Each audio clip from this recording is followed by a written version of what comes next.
Hello friends नमस्कार मु मामा स्वागत करुच्ची आपनकु मामास रेसिपी रे। आज आम बनैबा मसला पूरी सहित आलू तरकारी। तो चलतु देखिबा तार प्रिपरेशन। एठी मु किछि आलू को धोईकी काटिकी नै जाईची। आपण आपणक हिसाब रे जेतिकी आपणक आवश्यक सेतिकी आलू नेबे। मु अल्प नैची। मु आकु धोईकी ना प्रेशर कुकर रे किछि पानी देईकी बसै देबी एबे सिझिबा पई। कुकर रो कवर देईकी ताको गैस रे बसै दबा। इठी आलू तरकारी पाई मसला प्रिपरेशन करबा। मसला पाई मु नेइची 2टी पियाज गोटे टमाटो ताको छोट छोट करी काटी दबा।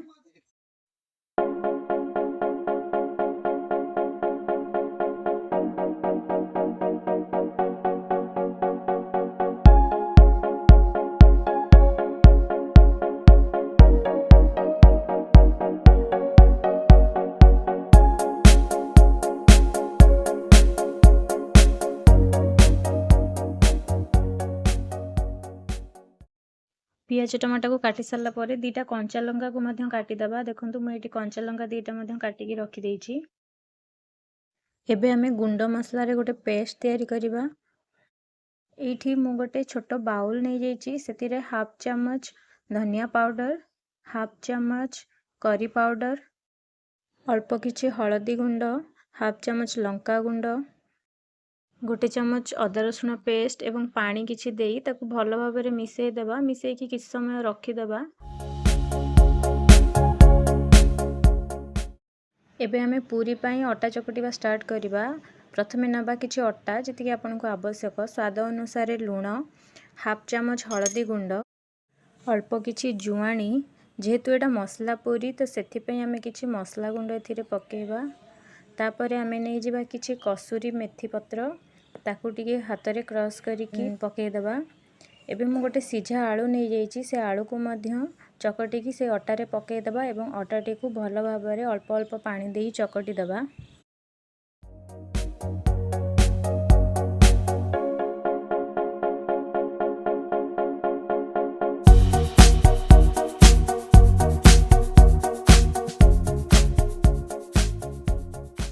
देखंतु मु एठी अटाटी को दळी देइची। आ अटाटी को दळिला बेले टिके टाइट दळिबे, माने टिके काठुआ दळिबे। एबे हमें आकु घोड़े की रखी दबा। प्रथमे हमें तरकारी टी कर दबा, तापरे पूरी छाणीबा आरंभ करिबा। देखंतु एठी आलू गुडी को भलो भाबरे सिझी जाइची। चलंतु ताकु प्रथमे आलू रु चोपा छडे दबा।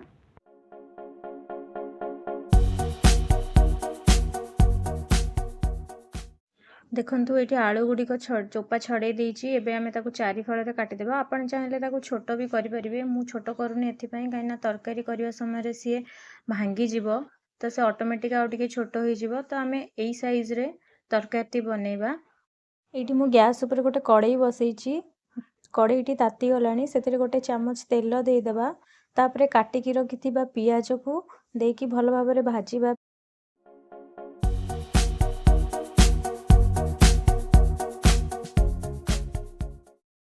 देखंतु पियाज टी एठी नरम हो जाइची।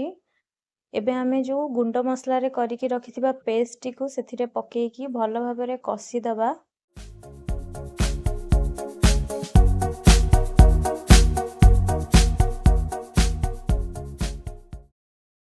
देखंतु मसला टी एठी कसी हो जाइची। एबे हमें काटिकी रखिथिबा टमाटो गुडी को सेथिरे पकेइ दबा। पकेइकी आउ किछि समय पर्यंत कसीबा। ताको कवर कर देइकी टमाटो टी सिझिबा पर्यंत अपेक्षा करिबा। देखंतु एठी मसला कसिकी रेडी हो जाइची। एबे हमें स्वाद अनुसार लूण पकेइबा। जेहेतु सेते बेले मसला रे लूण पकेइ नथिले, एबे हमें लूण पकेइबा। लूण पकेइ सारिकी काटिकी रखिथिबा सिझा आलू गुडी को एथिरे पकेइकी भलो भाबरे कसिबा।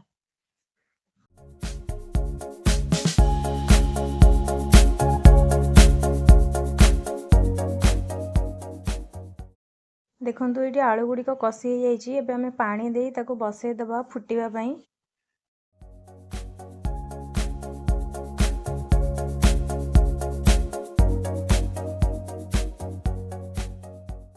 एठी तरकारी टी फुटी जाइची। एबे मु कसूरी मेथी को तरकारी रे पकेइ देबी एवं काटिकी रखिथिबा 2टी कंचा लंका मध्य तरकारी रे पकेइ देबी। एबे तरकारी टी रेडी हो जाइची। हमें गैस टी को ऑफ कर दबा एवं पूरी बनेबा स्टार्ट करिबा। ये आम अटा को पूरी साइज रो गुड़ा गुड़ी को करदबा। गुड़ा कर सारा पर पूरी बेलिवा स्टार्ट करवा।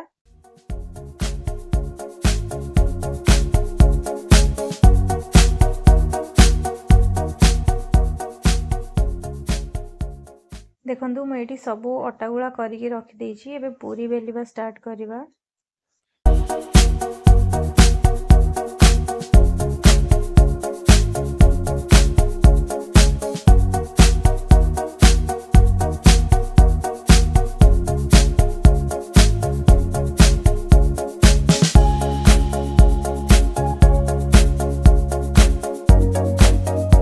ये गोटे कड़ई बसईदबा। कड़ई रे किसी तेल देदबा पूरी छाणिया पई। तो मुझे किसी तेल दे देइछि। तेल गरम होला परे गोटे गोटे पूरी को छाणीदबा।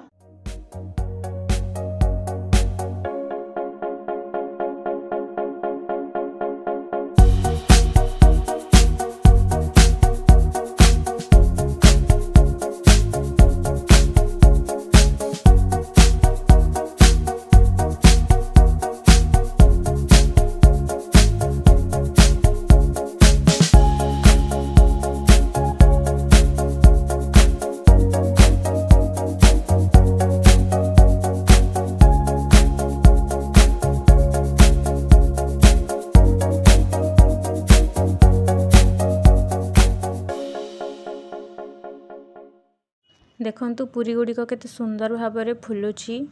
कलर भी मध्य बहुत सुंदर होईची।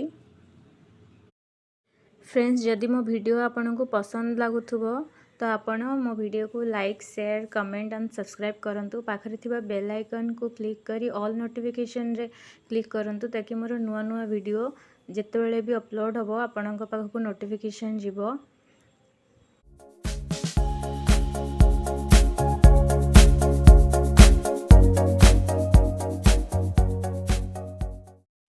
ये मोर पूरी एवं आलू तरकारी होगी रेडी हो जाइए। चलतु ताको बाढ़ी देवा। देखंतु केते सुंदर देखा जाउची। पूरी गुड़िकर कलर देखंतु बहुत सुंदर देखा जाउची।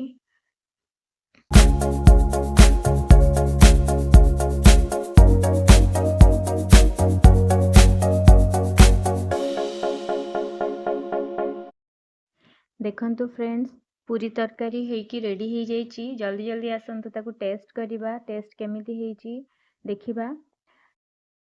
जदि वीडियोटी आपण मानको पसंद आस्थाए प्लीज लाइक शेयर सब्सक्राइब करंतु एवं कमेंट माध्यम रे जणांतु आपनको वीडियोटी केमिति लागिला। देखा हबो नेक्स्ट वीडियो रे। Thank you for watching.